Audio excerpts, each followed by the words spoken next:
Ladies and gentlemen, please take your seats.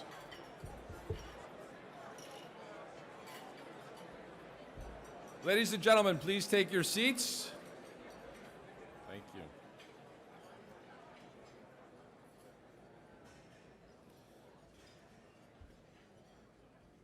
Good morning, ladies and gentlemen, from the Hilton Hotel in downtown Toronto. Welcome to today's event. For those of you just joining us through either our webcast, our podcast, welcome to the meeting. A quick program note, for questions today, we'll be circulating question cards from the audience. You will find a few question cards on each table. Volunteers will come around to collect them towards the end of the sit-down portion of the event. Jan will be, the minister will speak, and then Jan will be doing an interview with the minister. Today we present the Honourable Bill Morneau, Canada's Minister of Finance, on the day of the federal budget, day after the federal budget. It isn't often that we have a joint meeting of the Empire Club of Canada, the Canadian Club, and the Toronto Board of Trade. But it's not the first time we've done this. It's only reserved for the most important events that have happened throughout history. The first event I could find where this had happened is Wilfrid Laurier in 1930 and Diefenbaker in 1956. Clearly, Mr. Morneau, you're amongst good company. And this event today marks the fourth budget delivered in the House of Commons yesterday. It's not lost on anyone that there is a budget, of how extremely important this budget is, because it's the budget before the upcoming election. As we know from yesterday's budget, Minister Morneau is focused on many important themes such as women's entrepreneurship and workplace equity, future skills development, housing affordability, and the role of science in the economy. And when you think of Minister Morneau's work prior to becoming a minister, whether at Morneau Chappelle, a firm that he grew from 200 employees to 4,000, the largest firm of any kind in Canada, or his volunteer and charity work prior at Covenant House, at St. Mike's Hospital, the budget seems like a continuation of the path he embarked on many years ago, a journey to improve the lives of everyday Canadians. He is the Member of Parliament for Toronto Centre, an accomplished business leader. As Minister, he has played a key role in shaping government policy and initiatives, including the introduction of the Canada Child Benefit, tax cuts for the middle class and small businesses, and the negotiation of an enhanced Canada pension plan. As I mentioned, between 1990 and 2015, he ran a human resources firm, Morneau Chappelle, through a period of transformational growth. As a community leader, he has worked to support the arts, help at-risk youth, and improve access to healthcare and education. Over a period of 20 years, he has sat on many boards. Internationally, he founded a school for Somali and Sudanese girls in Kakuma refugee camp, a UN camp in northern Kenya. He has co-authored a book, The Real Retirement, and previously served as pension investment advisor to the Ontario government. He holds a BA from Western University. Western University, we should give a round of applause for Western University. And an MSc from the London School of Economics. Any London School of Economics people here? There we go, down here. Minister Morneau will be interviewed today by Jan De Silva. Jan is an experienced international business executive with a track record for excelling in on-the-ground leadership roles. As President and CEO of the Toronto Region Board of Trade, she is spearheading efforts to make Toronto one of the most competitive and sought-after business regions in the world. Prior to joining the board, Jan spent 14 years in leadership roles in Asia. She served as CEO of Sunlight Financial Hong Kong subsidiary and mainland China's joint venture. She co-founded and was CEO of Retail China Limited, which was acquired in 2010. She later served as the Dean of Ivy Asia, leading the Hong Kong campus and Asia operations of Ivy Business School of Western University. She's been named Canada's top 100 most powerful women, a Women of Our Time by Hong Kong South China Morning Post, and made the Canadian Board of Diversity Council's inaugural Diversity 50 list. I would now like to invite Canada's Minister of Finance, Bill Morneau, to the stage for some initial remarks, and then he will be joined by Jan later. Thank you very much, ladies and gentlemen. Ladies and gentlemen, the Honourable Bill Morneau. Thank you so much for joining us. Good luck.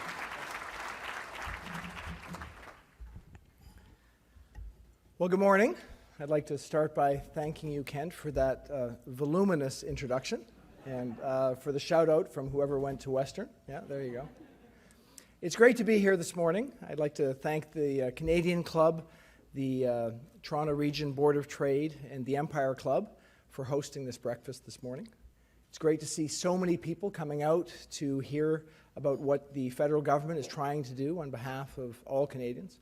And I'm looking forward to having a question and answer period after. So to the extent you have burning questions that you think will be able to be answered this morning and done in a way that has a little less noise than the House of Commons, I'm delighted to answer those questions.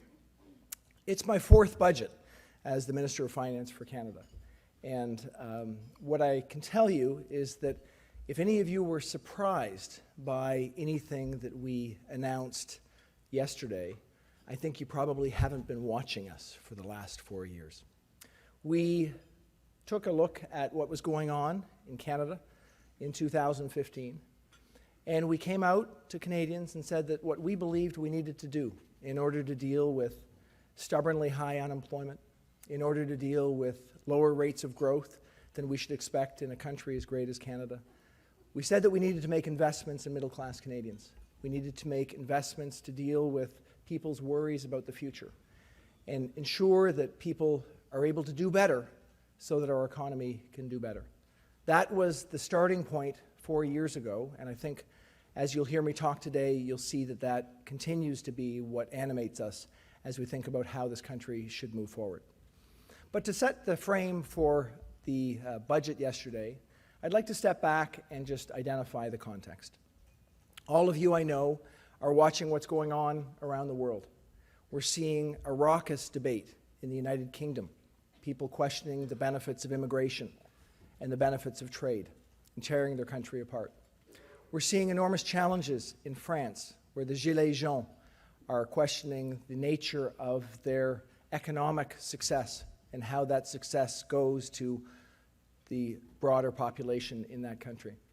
We're seeing a brand of divisive politics in the United States, where people are increasingly finding it difficult to find common ground and talk to each other about what they think is the important things that the United States should be doing for the future. This is the backdrop that we find ourselves in. And unfortunately, this discussion is not getting at the root issues, the root challenges that we're seeing in our economy. I'll tell you what I worry about. I worry about that brand of populism and anxiety, but I really worry about issues that are facing everyday Canadians. High household debt, people's concerns that the next generation won't be able to do as well as the generation that's doing well today. Worries that people won't be able to get into the house. They won't be able to have the same sort of success that their parents or their grandparents might have had as this country grew. That's the context for our budget. And it's not really that much of a different context from what we saw in 2015, except for one important point. We are doing much better as a country today than we were just 3.5 years ago. If we think about the measures that we put in place,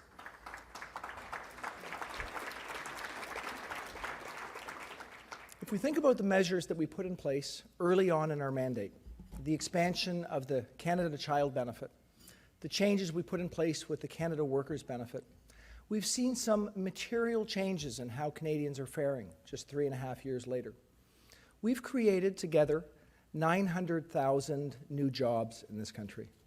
We have, just to put it in context, literally the lowest unemployment rates we've seen in my lifetime.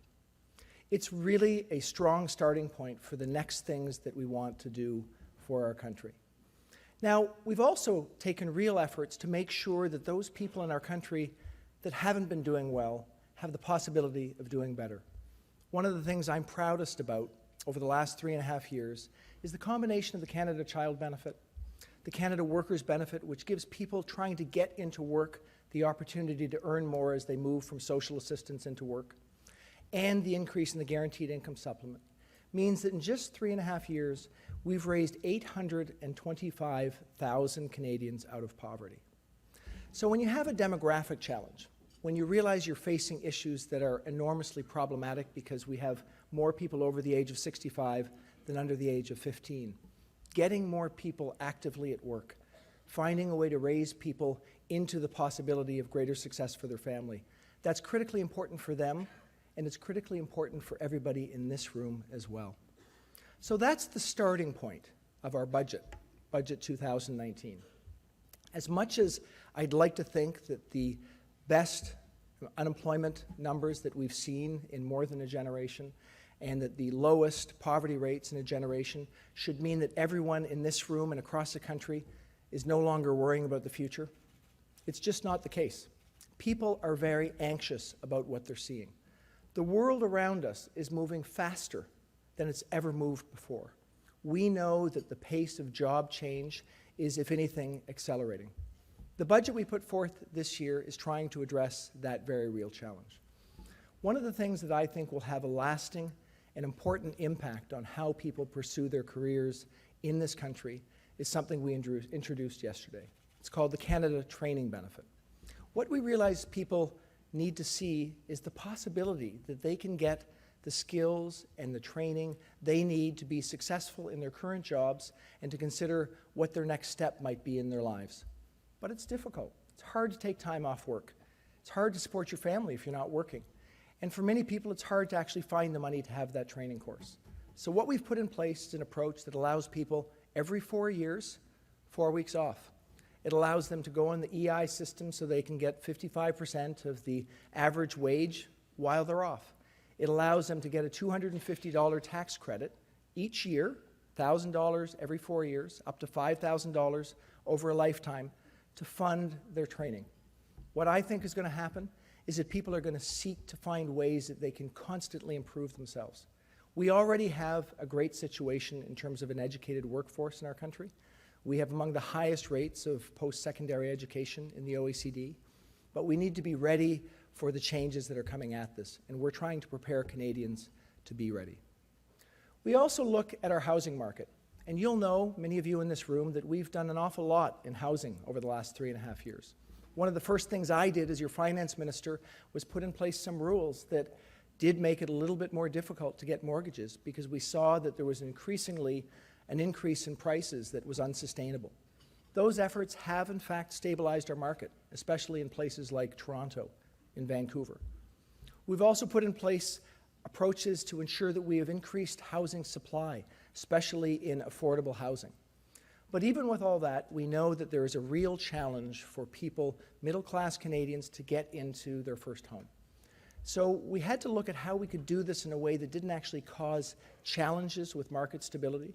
We've come up with a first-time home buyer incentive that means that for families that can't quite get into that first job, they're going to be able to get a shared equity mortgage with the Canada Mortgage and Housing Corporation, meaning that if they do that, and it's up to 10% of the value of the home, up to $480,000, they will be able to pass off some of those mortgage costs to the CMHC, lowering their monthly mortgage costs. What do we aspire to here? We have about 100,000 Canadians each year that are first-time home buyers. We think that this measure might increase the number of people who are able to get into a first-time home buyer by as much as 40%, taking it from 100,000 families that can get into that first home to maybe up to 140,000 families on an annual basis. A significant and important benefit for people who want to see that they actually have the possibility for that dream for them and their families. So we didn't stop there. There's other things that we've moved forward on, things that are in a continuum of what we've worked on over the last number of years. We recognize that helping students to be optimistic is critically important. Having the possibility of a home and having the training benefit down the road, those are important, but many students are burdened with high debt loads. So we took a look at the amount that we were charging as a federal government for debt for student loans, and we realized that we could lower that to the prime lending rate. And that means that for students, and there's about 1 million people in this country that have that debt, they will pay on average $2,000 less in those debt charges over the course of their life. 200,000 more people each year come out of those institutions with that debt. We're going to give them a more optimistic future that they can face up to the challenges that they will have in their working career. We've looked at seniors, and we've said we've made a lot of progress with seniors, but we want seniors, if they're going to work, to continue to be able to put more money back in their pocket. So we gave them a higher earnings exemption, so as they are on OAS and GIS, they can still actually do some work if they choose and keep more of that money for themselves.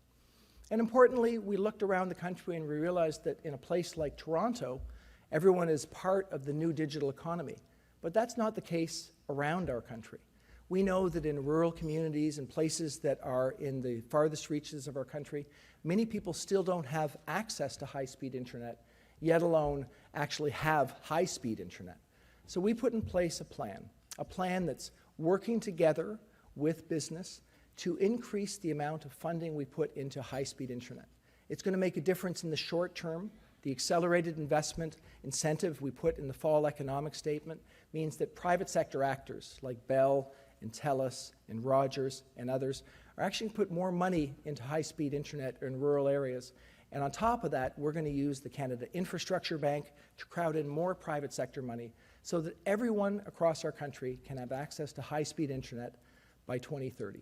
This is an important measure that will mean that Canada will be at the forefront of the world as we face up to the reality of a digital economy. Now, I know because I'm in front of a business audience that some of you are asking, well, how are we going to pay for all of this? And I think that's an important question. We, as you know, back in 2015, said that we thought the first and most important thing was to make sure that we invested in middle-class Canadians. And that investment, those investments, have made a really big difference in terms of our economic outcomes. I mentioned the excellent job report, but we also had really significant growth in 2017. We think that we will continue to be at the forefront of G7 growth in the years to come. What we do know is that we also are blessed with a very strong balance sheet. Our debt as a function of our overall economy is the lowest among G7 countries. We've been able to reduce it each and every year we've been in office. You'll see in my fiscal track that was announced yesterday that we've committed to continuing to reduce that debt as a function of our economy over time so that we can be resilient in the face of any challenges we might face in the economy in the future. We also have a commitment to reduce the deficit as a function of our economy, as we've done each and every year. So essentially the debate is, should we have a measured and appropriate way of reducing our debt and reducing our deficit over time, or should we take an approach favored, I'll admit, by some people who sit across from me in a very loud way in the House of Commons, and do it really rapidly to get rid of the debt or the deficit in a really fast pace so that we actually cause ourselves to be in a more difficult economic position by doing that more rapidly than we should do for an economy that's performing as well as Canada. You've seen our decision. Our decision is to invest in Canadians, to invest in middle-class Canadians, to give them the skills that they need, to give them the optimism for the future. And that confidence, we know, is going to allow us to continue on the great success story that is Canada. So thank you very much for being here this morning. And if you have any really softball questions, I'm happy to answer them. Thanks very much.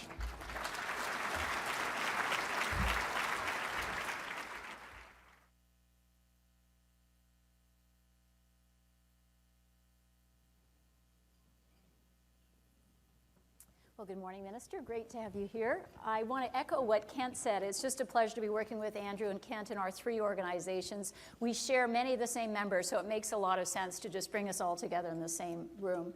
I'm amazed. I've got notes, and you didn't have a single note, so this is very near and dear and close to the work that you've been doing. It's worse for me than that. Jan was sitting beside my wife, so she took notes. I've got lots of notes, okay. Lots and lots of notes. Well, for us as a business community, I mean, the budget that has been put forward is very much thinking about needs of Canada as a whole. Because we're here in Toronto and we've got a business audience, we'd like to do a little bit more of a deep dive to make sure we're understanding how this becomes a platform for business growth and job creation. And let me start by saying we've got so much momentum in Toronto right now because of the last 5-10 years of an amazing innovation sector. I mean, the businesses that Andrew's built and others have built.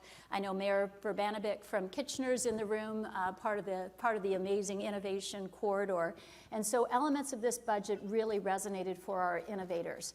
The availability of shred credits coming towards them, the treatment of some of the stock options about not hindering what's happening in that innovation space, and the global talent visa, all critical enablers, so thanks so much for that. A big part of the budget was also about the anxiety that's facing middle-class Canada, and we really feel that as well. As our businesses are trying to figure out how they move into new disruptive technologies, what does that mean for jobs of the future? So that's, again, really, really strong placement. Really, we applaud that kind of thinking, and I'd like to just recognize that thinking from the minister. So a round of applause for those elements in particular. Now, with that, wanted to do a little bit more deep diving to understand or double click through some of the points that you raised. As you did indicate, for businesses, professionals, students, there is concern about how do we keep our skills relevant. You outlined at a high level some of the plans that are in place, but how do you see that moving forward in terms of making sure people are getting access to the right skills at the right time? Well, this is central to what we've talked about in our budget. And I identified a few things that we've put forth. Obviously, the Canada Training Benefit being the most significant. But let me step back and think about people at earlier stages of their lives. So we've said to ourselves that we need to make sure that at a young age that people have access to the kind of skills opportunities that they need. So we put funding in for things like coding as people go through elementary and secondary school. In university, I talked about the reduction in the debt charges that people have, but I didn't talk about a couple of other things that we've done. We've put in place a strategy around encouraging young people that find that this is the opportunity that they seek to consider apprenticeships. So we've put in place significant funding around encouraging people to get into apprenticeships. I know there's some people here from Leuna who came to me talking about the need for more people in the skilled trades in a place like Toronto. One of the things that we've done that many people in this room will recognize is critically important is we've said that we want to work together with the business sector to think about how every student in this country, as they're going through post-secondary education, can have the opportunity for a co-op or work-integrated learning. So the Business Higher Education Roundtable and the work that David Mackay from Royal Bank of Canada and Ann Sato from George Brown College and now Merrick Gertler from U of T have put forward is suggesting that we can actually get to a work-integrated learning opportunity for every single Canadian that wants it if we put in the right amount of funding. We put in the right amount of funding. What does that mean? With what we put in, we think that we'll get 84,000 new spots for co-ops and work-integrated learning from here to 2022, 2023. And that means that we think the demand is about 150,000 spots. We'll actually be able to entirely fill that demand. So that is a really important building block as people prepare themselves to get into the workforce. And of course, what we've done is we've said once you're in the workforce, the idea that you can have that Canada Training Benefit for the refreshment of your skills is critically important. All of us in this room know that the life cycle for the skills that we have, the new technologies, is not as long as it used to be. And that's going to help people to remain capable of addressing those challenges. Yeah, which is great. And I really appreciate the focus as well on highly skilled trades. I know Leuna, as you mentioned, are in the room with some of the infrastructure funding that we've been advocating for, in which your government's been very forthcoming in terms of trying to bring into our communities to correct housing and transit supply.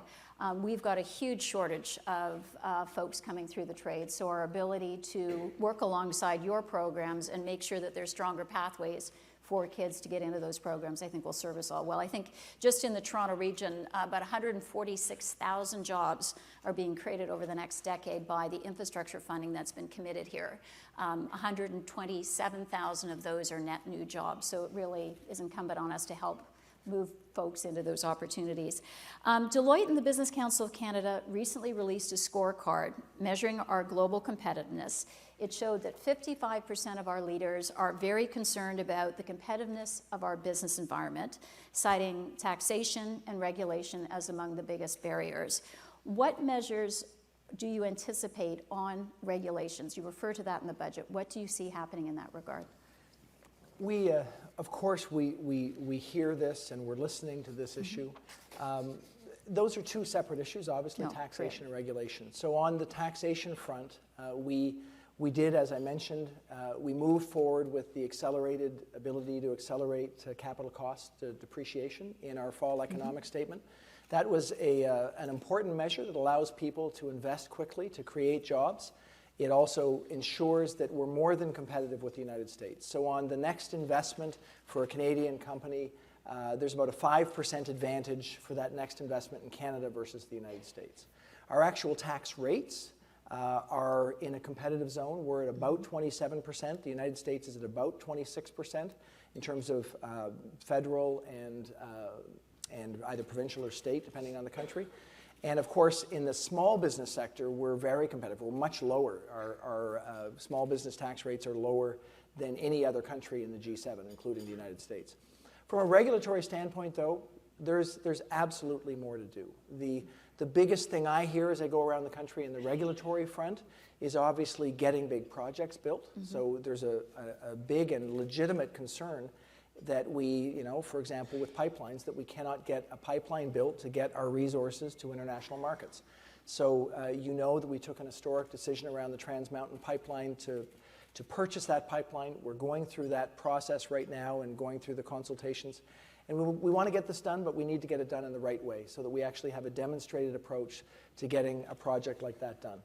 In the budget specifically, we addressed some regulatory areas. We addressed the agricultural sector, we addressed the health sector, and we addressed the transportation sector, where we know that those are the places where business leaders have said, these are big places where there are challenges.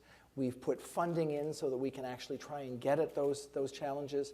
We're working with business to identify the specific regulatory barriers. We always have to think about health and safety, of course, but we don't want to have regulations that don't make sense. I think there was some applause for what we did in the fall economic statement, and now I think people are going to watch carefully to make sure we deliver. I will tell you that our intent is to deliver. And I know we've had an opportunity to meet with you. We're part of the 8 large cities in Canada. The boards of trade are working together through the Canadian Global Cities Council. One of the things we've also been trying to advocate both in Ottawa, but also across the provinces, is just harmonizing interprovincial regulations. That's also a huge pain point for helping our businesses scale up here as well. But I know that's not in scope. No, but we should just all acknowledge this is a tough challenge. I mean, Canada is a great country. We're fortunate to live here, and there are some things that are challenges. Interprovincial barriers are challenges. We all have to work together to get things done. In the transportation sector, for example, it's not sensible that there are different trucking regulations as you go from one province to the other. But there's important things that have developed over time that we need to break down. So I'd ask everybody in this room, in your day-to-day life, in your business life, to be an advocate for breaking down barriers that don't make sense. That's the most problematic issue for us, is getting those barriers broken down. We're here to help with that for sure. Now, you're a downtown Toronto MP, and we're with the downtown business audience. This is one of the most successful job creation centers in the country with the momentum that we presently have. But with this success, it's come at a price. Housing has been really a struggle. Our young professionals in particular, fresh university grads. I met an amazing student who's just graduating out of Ivey Business School who's going to be working at Bain. He can afford $1,000 a month to pay for an apartment in Toronto, can't find anything as he's trying to get to work. So get into the workforce. I know there's a huge focus with this sharing equity incentive, but what other advice would you have, or what other thoughts would you have for some of our young professionals that are just struggling to get into the housing market in a starting point, even in the rental side of things? I think lots of people in this room are parents and recognize how big this challenge is for the next generation. The things that we can do as a federal government, we're working on. We've put in place significant funding for more rental construction across the country. In this budget, if you take a look at it, we put in place additional funding, a $10 billion additional funding amount for rental construction financing across our country. We see that as critically important for dealing with supply.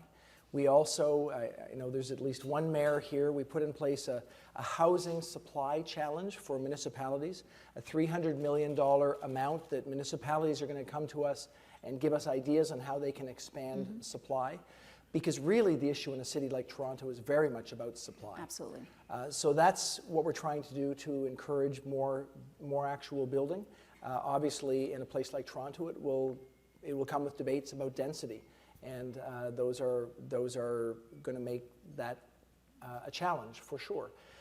So we'll continue to be on this. We'll continue to think about supply. Even this idea, this shared equity mortgage that we put in place, what it means is people can put 5 or 10% of their house value with the CMHC, but it's only 5% if it's for a house that already exists. It's 10% if it's new supply. So again, creating an incentive towards new supply.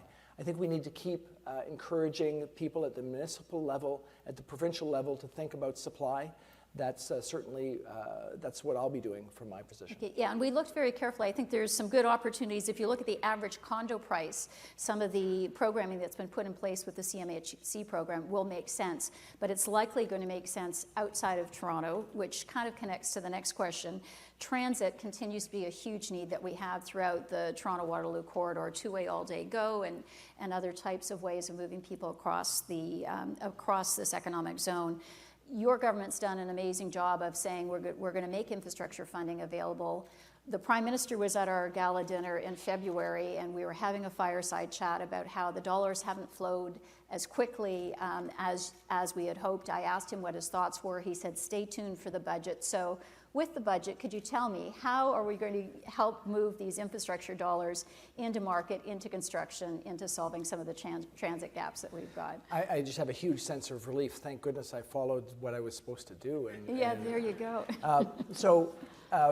Again, for those of you who've not spent as much time on our budget as I have, let me give you the detail of one of the things that we did yesterday. We've had some challenges in getting the commitment of infrastructure funding out in our country. We made a really significant commitment in 2015 that we would take what was then a $90 billion commitment over 10 years and make a $180 billion commitment to infrastructure over 10 years, and also try to crowd in private sector money through the Canada Infrastructure Bank. So big commitments underpinning the need for us to have better infrastructure, not only in our cities, but across the country.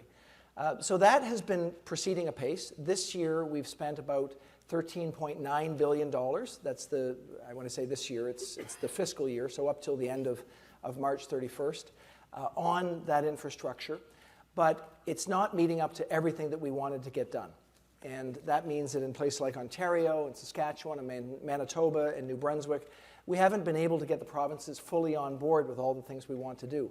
So yesterday, we announced that we are putting an additional $2.2 billion into a municipal infrastructure top-up that's going out to municipalities across the country. It's in a frame that has been used before, the gas tax. It's got a formula. And in Toronto, for example, and I spoke to John Tory the evening before the budget to tell him that that works out to about $150 million or so, a little more than that, I think, going to Toronto as an example. And I don't know the number for other cities off the top of my head, but the point is it's going to make a material impact on cities' ability to get at infrastructure projects that they want to get at and do it in a fashion that means we're moving forward quickly. We think it's the right thing for the long term. We also think it's the right thing for our economy at this moment in time. Okay, perfect. One last question for me before I take some of the questions that have come in from the audience. In your opening remarks, you were talking about just the global backdrop that we face right now and some of the challenges that are happening in other major markets. One thing that we wanted to reflect on, I mean, our three largest trading partners, the US, China, the UK, we're facing a lot of headwinds with each of those relationships right now. How did that influence some of the forecasting that you did, and how did that influence some of the choices that were made around this budget? Well, in terms of the forecast, I see Craig Wright here from RBC. We don't actually use our forecasts. As a continuing approach, the federal government uses private sector economists' forecasts. We use a large number of private sector economists in order to come up with what we think the economic indicators are going to be. So I'm presuming that Craig, in his forecasts, and Craig, you can tell me whether or not you did this, considered the impact of global trade on his forecasts. That's the way it's supposed to work. Okay.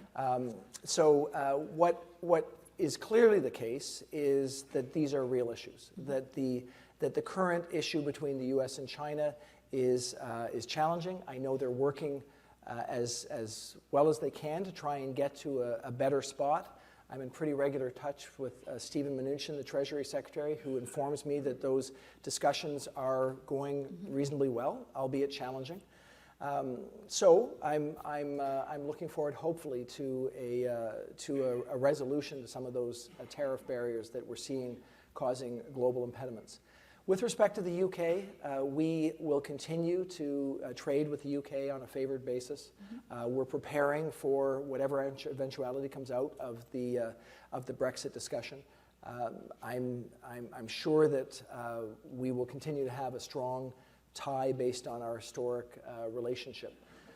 And with the United States directly, USMCA, the new NAFTA, is proceeding along the ratification process. We are in discussions about the steel and aluminum tariffs, and I'm cautiously optimistic we'll get to a solution there.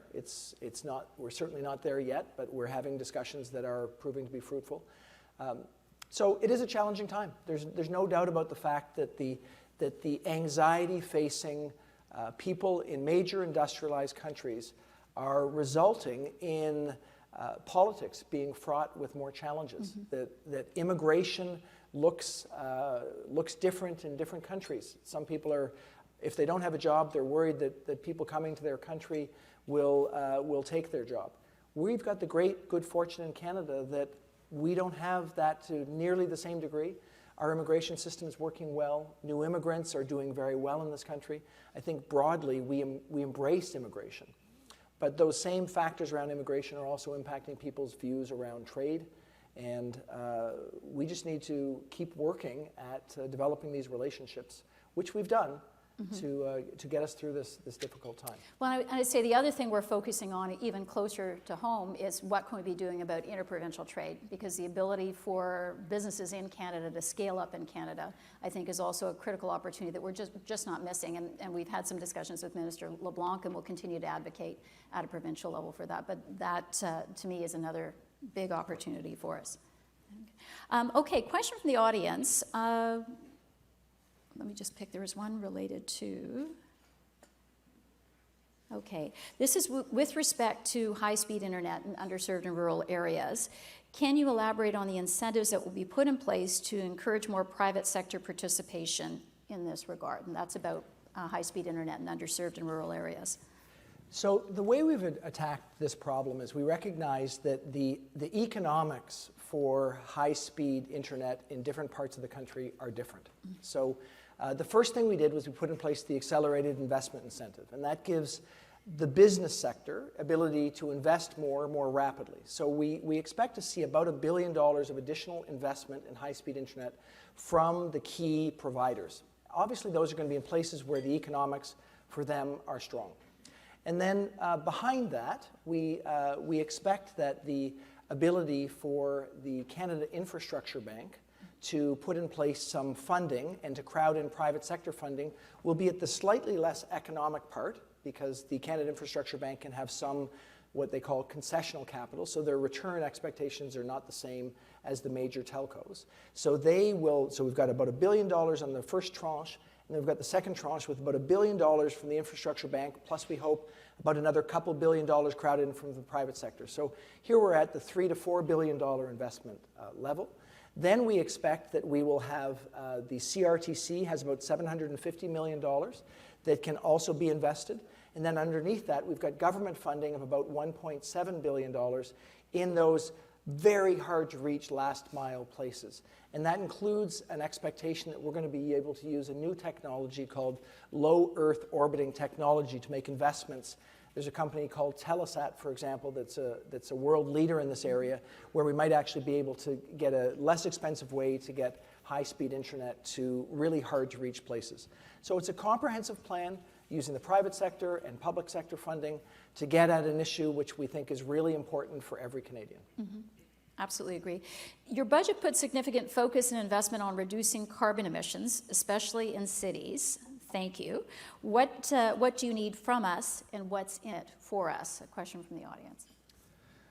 Well, let me start by saying, and I know there's certainly a lot of discussion about this, we see that putting a price on pollution is the only responsible way for us to move forward.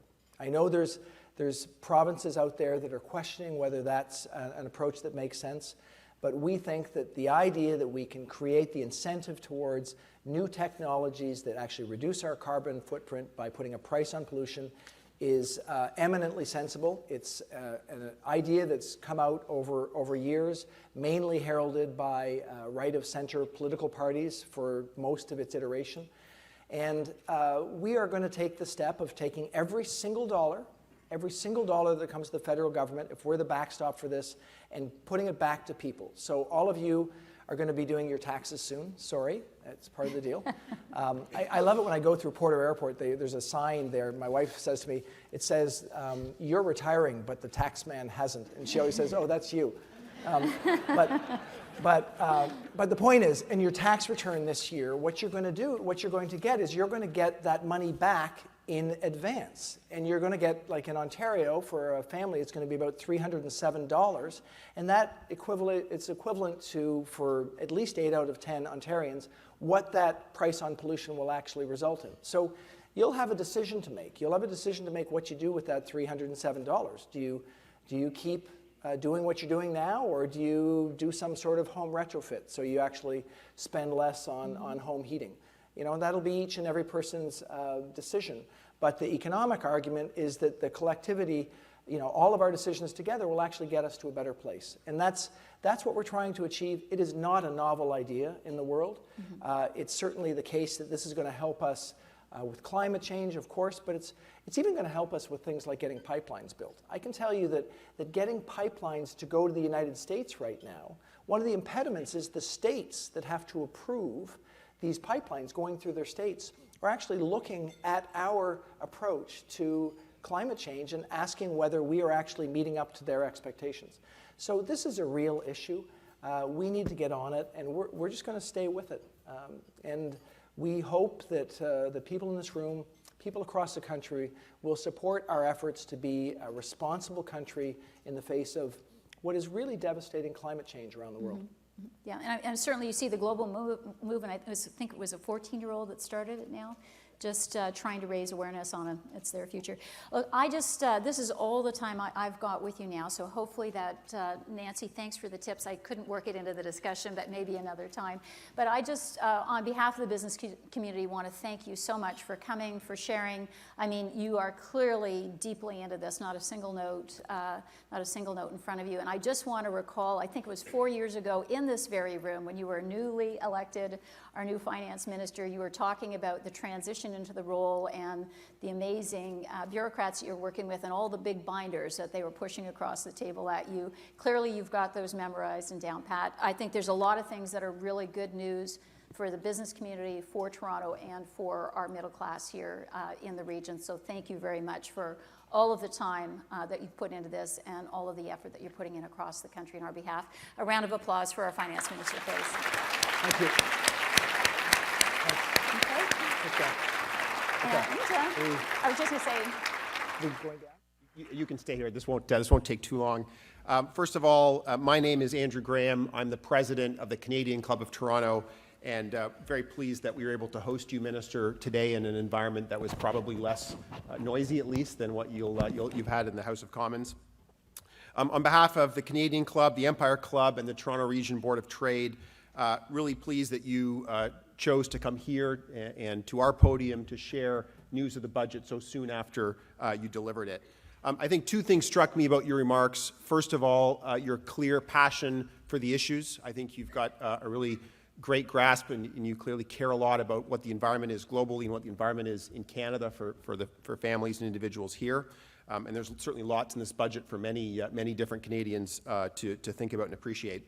And I think, second of all, it's been mentioned now before, just the grasp of the budget and the issues that you have with, speaking without notes, really impressive. I sometimes speak without notes. If I don't know the budget, I'm in real trouble. I was going to say there is an easy way to speak without notes. It's just to get all the numbers wrong. That's the approach that I take. But it's very impressive to see just the grasp you have. So thank you very much for that. Jan, thank you as well for leading such a thoughtful conversation with the minister. Really great to get the perspective that you brought about the region here, of course, and also issues nationally. So thank you very much to you both. Thank you.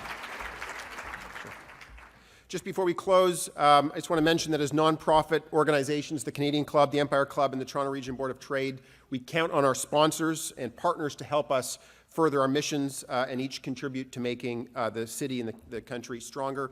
Thank you very much to our sponsors again, BMO, Bruce Power, EY, Freeman, Intact, and Leuna. Thank you very much.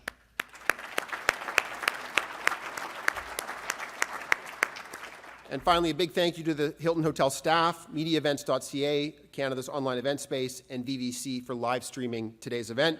Merci and thank you, everyone. We hope to see you all again soon. Have a good day.